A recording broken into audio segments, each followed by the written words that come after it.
Assalamualaikum. In this video lecture, we will discuss the comparative degree of adjective in detail.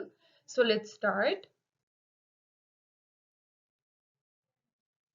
Comparative degree की अगर आप बात करो ना तो पहली चीज़ तो आपको ये पता होनी चाहिए कि जो कंपैरेटिव डिग्री होती है वो यूजुअली हम कब यूज़ कर रहे होते हैं जब हमने कोई भी दो चीज़ों के बीच में कंपैरिजन करना होता है। पॉजिटिव डिग्री के बाद हमारे पास कंपैरेटिव डिग्री आती है और and after comparative degree we have superlative degree. अब कंपैरेटिव डिग्री के केस में जो सेंटेंस स्ट्रक्चर्स फॉलो होंगे you need to understand them for once. अब जो पहला सेंटेंस स्ट्रक्चर यहाँ पर पहले तो कुछ मैंने इस तरह से इनलिस्ट कर दिए हैं ताकि आपके लिए थोड़ी सी आसानी रहे। ठीक है, पहला सेंटेंस स्ट्रक्चर जो आप यूज करते हो वो आप यूज करते हो कंपैरेटिव प्लस देन। ठीक है, जैसे अगर मैं फॉर एग्जांपल कहती हूँ कि that she is more intelligent than I am. ठीक है, तो इस तरह से होगा। फिर इसका दूसरा तरीका यह है कि आप किस तरह से यूज करो, आप इस तरह से यूज करो कि that comparative plus than plus amount. फिर इसी तरह दूसरी चीज आप क्या तीसरा तरीका इसका क्या हो सकता है, तीसरा तरीका ये हो सकता है कि फिर इस तरह से यूज करो comparative plus and plus repeated comparative.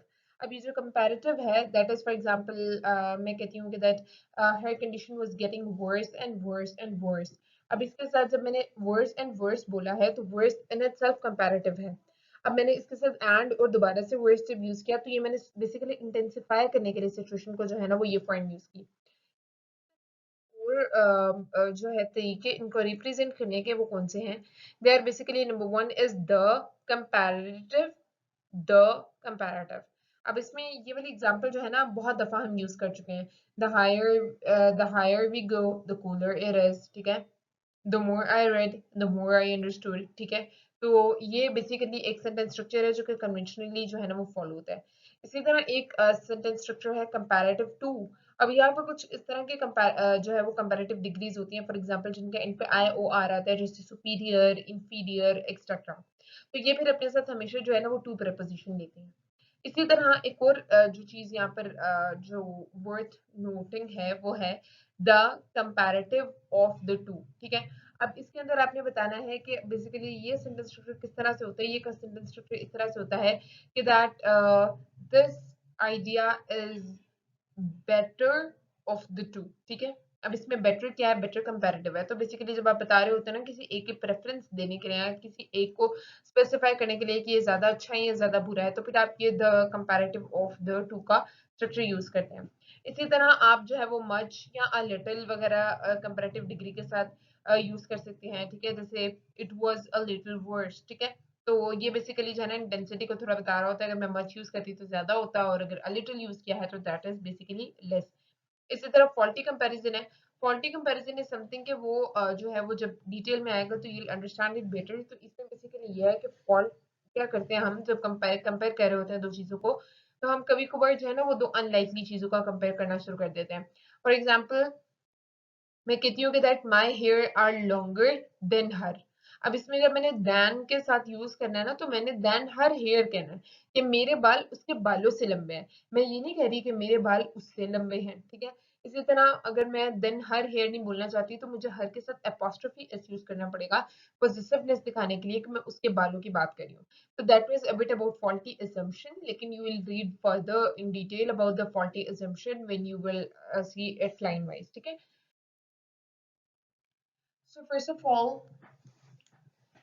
we are going to talk about the comparative plus then वाला जो structure है उसको हम देखने लगे हैं, उसको डिस्कस करने लगे हैं।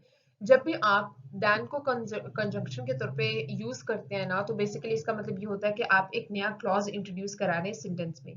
इस चीज को थोड़ा एक्सप्लेन करने के लिए एक एग्जांपल है कि that Harry is slimmer than I am. ठीक है, अब यहाँ पर जो है वो बेसिकली आपने क्या किया कि दो क्लॉजेस बना दिए। ठीक है, आई एम एक क्लॉज हो गया, हैरी इज स्लिमर एक क्लॉज हो गया, उनको आपने कंजंक्शन यूनियन के दान से ऐड कर जो है ना वो ज्वाइन कर लिया। ठीक है, तो ये कुछ इस तरह का स्ट्रक्चर होता है। अब यहाँ पे जो चीज आपने याद रखनी है ना वो ये याद रखनी है कि आप जब आप इसको इस तरह से कंपेयर कर रहे होते हो ना तो बेसिकली जो आपका वर्ब होता है ना वो आप ओमिट कर देते हो। जब आपने देन बोल दिया, आपने बात की हैरी एक बंदा है वो स्लिमर है देन आई एम यानी कि मेरे से, तो आपको आई एम यूज करने की जरूरत नहीं है। तो इसका करेक्ट वर्जन या बेहतर वर्जन क्या होगा, बेहतर वर्जन यही होगा कि that Harry is slimmer than आई।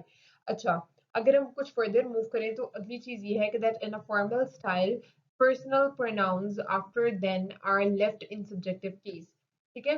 अब यहाँ पे भी अगेन वही वाली बात है कि वही वाला फॉर्मल स्टाइल को वो करने के लिए अगेन वही चीज यूज हुई है कि दैट आपने क्या करना है कि जो पर्सनल प्रोनाउंस हैं उनको आपने बिल्कुल लाइक यूज कर लेना है इन देयर ओन सेंस। ठीक है, जिस तरह अभी आपने ऊपर यूज किया कि that Harry is slimmer than I. ठीक है, तो ये चीज आपने जो है थोड़ी सी याद रखनी है।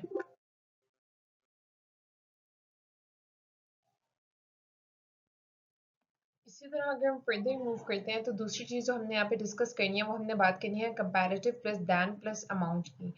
ठीक है, अब इसके अंदर क्या होता है, इसके अंदर आपने बताना है कि जब आप इसको इस तरह से कंपैरेटिव डिग्री के साथ दैन और उसके बाद फिर आप अपनी जो भी सर्टेन अमाउंट है वो लगाते हैं ना, तो ये बेसिकली क्या एक्सप्रेस कर रहा होता है यहाँ पे, than as a preposition behave कर रहा होता है। ठीक है, अब ये आप एग्जांपल्स पढ़ेंगे तो you will get it a bit clear. ठीक है, for example we say that we had fewer than 20 volunteers. अब इसमें ये जो देन है वो बेसिकली प्रीपोजिशन के फॉर्म में यूज हो रहा है। इसी तरह choose any number less than 40। ठीक है, तो यहाँ पर लाइक मोर और लेस कंपैरिजन नहीं है। ठीक है, कंपैरेटिव डिग्री को जब आप यूज कर रहे हो, बल्कि ये बेसिकली बता रहे हैं कि that this is a certain range और इसके रेंज के मुतालिक आपने कोई कमेंट करना है या कोई बात करनी है। ठीक हो गया। अगली चीज जो आपने देखनी है वो आपने देखनी है कि like if there is like comparative plus and plus repeated comparative.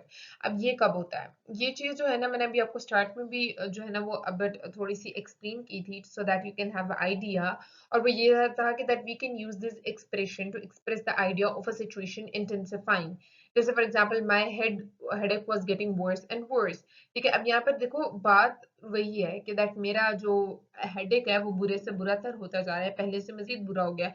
लेकिन मैंने उसको मजीद इंटेंसिफाई करने के लिए क्या किया कि कंपैरेटिव डिग्री को एंड से कनेक्ट कर दिया। इसी तरह he keeps accepting more and more work. इसी तरह he kept working harder and harder. ठीक है, in order to intensify or produce the intensity in our sentence we use this sentence structure. Okay, so next thing is basically the plus comparative and the plus comparative. अब ये जो sentence structure है ना ये बहुत important है as far as MDCAT is concerned. ठीक है, अब इसमें आप ये देखो कि that जो comparators है they're used in pairs to express the idea of personality directly proportional or inversely proportional. क्या for example the richer she grew the meaner she became. ठीक है, ये नहीं है कि आपने डायरेक्ट प्रोपोर्शनैलिटी दिखाई है कि वो जितनी ज्यादा अमीर होती गई उतनी ज्यादा जो है ना वो मतलबी होती गई। इसी तरह the higher you go the cooler it is, ये बहुत कॉमन एग्जाम्पल है। जितना आप ऊपर जाते हैं उतनी ज्यादा लाइक ठंड बढ़ती जाती है बेसिकली। इसी तरह the cleaner the air the brighter the sun, यानी कि जितनी साफ सुथरी फिजा होगी उतना अच्छा आपको जरूर नजर आएगा। तो ये जो सेंटेंस स्ट्रक्चर है that is basically very important. So let's move forward. अब यहाँ पर कुछ एग्जांपल्स हैं which I want you to see for once so that you can have a bit idea. The more dangerous it is, more I like it. ये गलत हो जाएगा, क्यों? क्योंकि हमने कहा था कि that if you are like using this sentence structure तो आपको दूसरी बारी भी अपने comparative से पहले द यूज करना है। तो इसका करेक्ट वर्जन क्या होगा? The more dangerous it is, the more I like it. इसी तरह more the disease was cured, more it became painful.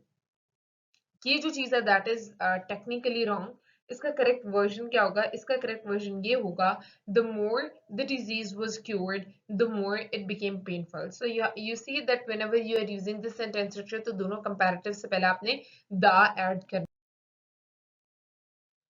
इसी तरह अगली चीज जो आपने देखनी है वो ये देखनी है कि sometimes the comparative is used with the meaning rather somewhat meaning to a greater extent than average. ठीक है, अब यहाँ पर कभी कभार आप क्या करते हैं कि जैसे for example certain group of people को या फिर सर्टेन जो पीपल को जर्नलाइज करने के लिए आप जो है ना वो कंपैरेटिव डिग्री को यूज करते हैं। For example larger moment should choose the more restrained patient. अब यहाँ पर लार्जर मोमेंट से मुराद क्या है? मुराद ये है कि जितनी भी खवातीन थोड़ी सी लाइक हुजम वाली होती हैं उनके बारे में बात हो रही है। ठीक है, तो यहाँ पर आप कुछ कंपेयर नहीं कर रहे, लेकिन still you can use comparative degree for this purpose. इसी तरह more challenging courses are available for brighter students.